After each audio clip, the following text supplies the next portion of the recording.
do want to talk about this big win for the New Orleans Pelicans, 113-103 over the San Antonio Spurs. They get the win, and they cover the -5. Unfortunately, like we said, my prop bets from yesterday go 1 and 2. I went with the under 26.5 points for CJ McCollum, which in hindsight was a very stupid play. He had that at halftime. And honestly, Musso, based on what we've seen so far from CJ, I will say candidly that he is a better player than I thought the Pelicans were getting in that trade from Portland. Like, he is an excellent passer. He's really good at picking his spots. He's a 3-level scorer, can shoot the three, can shoot the mid-range, can take it to the basket. And honestly, he is a better player than I thought the Pelicans were getting in that trade. I mean, look, he just took the game over in the second quarter yesterday. I mean, I think once he got to 9 points in that quarter, I tweeted out, I said, yeah, this is now CJ McCollum's game. Like, it's over. This is his game. He's taking it over, and he did. And I mean, ends up with 27 at half and 32, I believe, for the game. He was phenomenal. And the three-pointer he hit off the Jose Alvarado steal right there before halftime that put the Pels up 59-48, I believe it was. I have it written down here. They were up 11, I remember. Yeah, I think it was 59-48. I mean, it set that arena on fire. Right? I mean, I thought the roof was going to blow off of it when that happened. Dude, that play you're talking about was compounded by a steal before, because the Spurs made a run. They cut it to 2 right there with around 3 minutes left in the half. And like you said, the Pelicans take an 11-point lead into the halftime locker room, and just some really good sequences there towards the end. And that play you're talking about, CJ McCollum hit a 3 after Jose Alvarado got a steal. So the crowd's already in a fever pitch. They're already cheering. He flips it to CJ, who doesn't even hesitate, puts it in the net, and that was a big run for the Pelicans there towards the end of the half. We will talk about CJ and the performances from Brandon Ingram and Jonas Valanciunas as well. But speaking of Brandon Ingram, it was a heartbreaker for me with his assist total yesterday, man. It was at 5.5 assists for Brandon Ingram. He finishes with 5 in a game where he had some serious foul trouble. And B.I. still had a really good game, but unfortunately did not hit that number. But the one prop bet that did hit, and I texted you when this happened, over 10.5 points for Officer Herb Jones. He got it on the dagger dunk to put the Pelicans up by 12 in the final minute. My man was stuck on 10 points for a long time, Musso. So I was really happy to see that dunk go down, not just because it put the Pelicans up for good, but because Herb made me a little bit of money in a playoff season where I made very, very little. Not on Herb, man. Not on Herb. I mean, that was the exclamation point, that dunk at the end of the game. The job he did on DeJounte Murray was fantastic. Did we remember who shot he blocked towards the end of the first half? Was it Murray? I can't remember exactly who it was, but I mean, he had another great block. I mean, Herb Jones, just what he's brought to this team as a rookie, I really don't think it can be overvalued. He's just been that good for him, and it's been great. It was last night was a classic Pelicans win that you've seen this year. So many guys had their hand in it, whether it be CJ with the 32 or Jonas Valanciunas taking over in the third quarter, Brandon Ingram with his foul trouble closing the game out for you in the fourth quarter. Jose Alvarado did his thing. Herb Jones did his thing.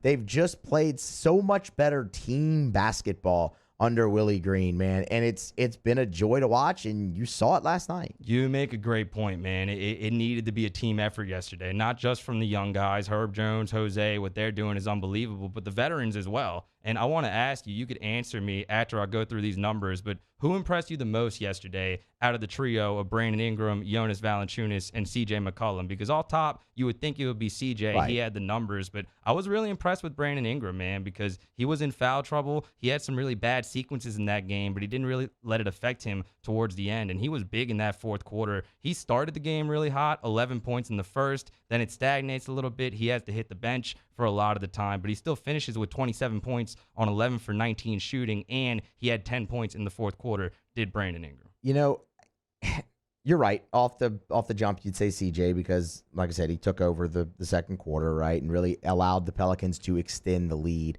But I'm kind of with you with Brandon Ingram because it's just kind of been something everybody's always wanted from him is to be that closer, and he was that last night, and that's huge, and that's a big step, I think, for him and for this team. I mean, it was very much a joint effort, but it's also hard to not say Jonas Valanciunas, man, because I mean he did really well on the boards. He attacked Pirtle a lot as well.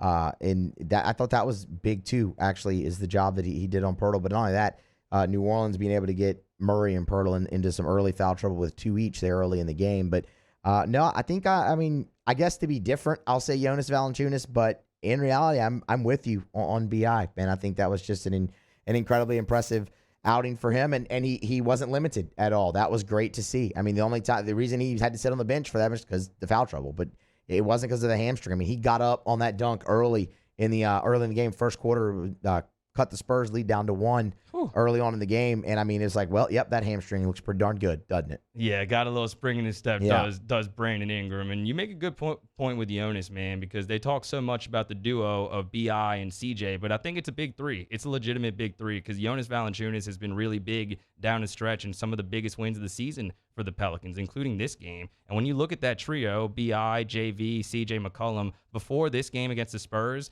those guys had only played 14 games together. So they have a lot of experience in the league. They've all been in the playoffs, besides BI. But those 3 guys, despite the lack of chemistry, scored 81 out of the team's 113 points. And we ran through BI's numbers and CJ numbers. But Jonas Valanciunas, I think, is an underrated center in the NBA. He's somebody who a lot of the time starts the game slow, isn't really aggressive on offense early for whatever reason. But in the second half, he just gets it going. And he had 12 points in that third quarter against the Spurs when the Pelicans really needed to create some separation. So Jonas Valanciunas continues to be huge for this team. He does. I mean, he's been a fantastic addition. And yeah, you saw everyone talk so much about what he did against the Spurs last year in the postseason with Memphis. I mean, it wasn't quite I think it was the 23 and 22 he had in that game. Not sure. Wasn't quite that, but I mean, he was good, and he was really good against them all year too. We talked about that. He averaged 17 and 12 in the 4 regular season games against the Spurs. So, I mean, look, he showed up to a night at the office and did what you expected out of him. So did CJ, so did BI. I mean, you think about this team potentially next year when they get Zion Williamson back, and you can start to get excited about it. I hate to say this and kind of feed into the ESPN narrative, although I'm going the opposite spectrum here. A lot of the talk around me at the seats in the stands were, imagine this team with Zion Williamson on it, man. Not just the team, but the environment in there. Zion yesterday didn't get to play, but he got to see a playoff atmosphere. Yes, it's not the playoffs, it's the play-in, but it was a playoff atmosphere last night. And the thought of Zion with these guys is really exciting. But going back to breaking down this game, the veterans were big, like we talked about, the trio of BI and CJ and Valanciunas, but the young guys stepped up as well, mainly Herb Jones and Jose Alvarado. Herb Jones had DeJounte Murray in hell yesterday, man. Completely put the clamps on him. And when Herb Jones was the nearest defender, this is according to NBA.com, DeJounte Murray shot 3 for 9 from the field.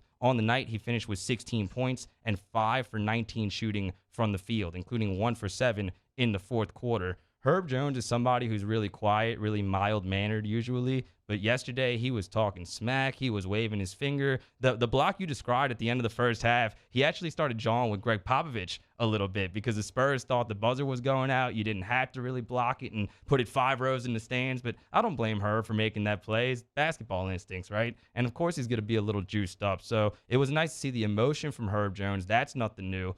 Or that is something new, but the defense we're seeing from him, the elite defense, is nothing new for the New Orleans Pelicans. I mean, I like that type attitude. I really, really do.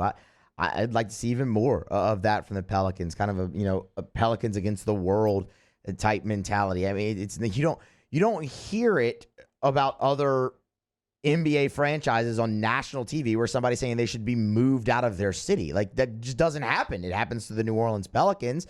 I mean, this happens to all, small market franchises where you don't want to see stars go there, but it feels like just with what David Griffin's been able to do, winning the lottery, getting Zion, then trading for CJ McCollum, it feels like you've heard it more from national talking heads about the Pelicans not wanting stars to go down there. I like seeing that attitude from them, and I loved seeing the atmosphere in that arena last night because, we talked about this pre-show. It feels like it's kind of become pretty personal with the Pelicans fan base. I saw at least 10, 15 different Twitter accounts just on my Twitter feed last night tweet the same thing. Don't ever let them tell you this is not a basketball city again. And it was accompanied by some picture of the crowd or some video of the atmosphere in that building. So it feels very personal, at least right now, for the fan base. And I'm okay with it kind of being personal with the team. have that us against the world mentality, because the fact is what they're building does have the potential to win and could maybe be dangerous one day down the line. They've just never really captured an identity as a team or as a franchise. That's the thing with that narrative with ESPN and the relationship between the city and the team. Like, every time that the team has been decent, there have been atmospheres like that. If you build it, they will come. That is true in New Orleans basketball. But I will tell you, this feels a little bit different. This doesn't feel like put together. You have a coach, not a recycled coach like an Alvin Gentry or a Stan Van Gundy. You have a coach that has grown with the team, and you have some really good young talent. I mean, Herb Jones is a second-round rookie who should have a better chance to win Rookie of the Year and should be at least on a second All-NBA defensive team. And then Jose Alvarado, undrafted. It started as a good story. It has now morphed into Jose Alvarado being the reason the Pelicans are winning some of these games. And before we go to break, I do need to commend David Griffin a little bit, because I was very critical of him a lot of times on this very set. And truth be told, he did a terrible job as lead executive the first 2 years with the Pelicans. But man, what an offseason this team had, dude. The trades for Jonas and for CJ, and then saying that you want to get better defenders on the team. You go out and get the ACC Defensive Player of the Year in Alvarado and the SEC Defensive Player of the Year in Herb Jones. And finally, the vision has kind of come true. And the first 2 years were really bad, a lot of instability. But David Griffin had an excellent offseason for this team. And now you see them starting to kind of reap the benefits.